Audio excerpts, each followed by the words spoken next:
আমাদের মাটন বিরিয়ানি, আর এই হচ্ছে আমার মাটন বিরিয়ানির পিস। মাটন বিরিয়ানি, আর এই নিলাম একটু আলু, আর এখান থেকে একটু নিলাম মাটন।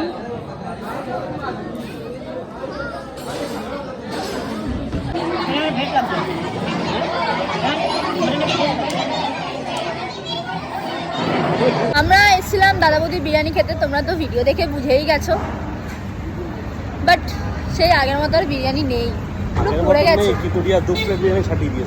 না গো, বাজে কথা। না গো, কি আবার খেয়েছো বলো না? হ্যাঁ, এক প্লেট খেয়েছি মাটন বিরিয়ানি, আর ও তো দেখলে চিকেন বিরিয়ানি নিয়েছে, বাট বিরিয়ানি কোয়ালিটি আর আগের মতো নেই।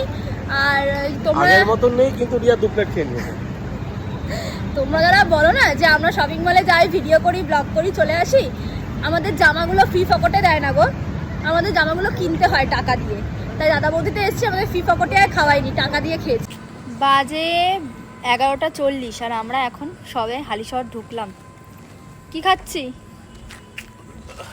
বিরিয়ানির পরে লিমকা। আর আমাদের সঙ্গে যারা গেছিলো তারাও রয়েছে, ওরা ওই দোকানটাতে দাঁড়িয়েছে, কিছু খাবার কিনছে, এত রাত্রেবেলা বার্থডের জন্য খাবার কিনছে। তো চলো আজকের মতো টাটা, আবার আসবো নতুন একটা ব্লগে।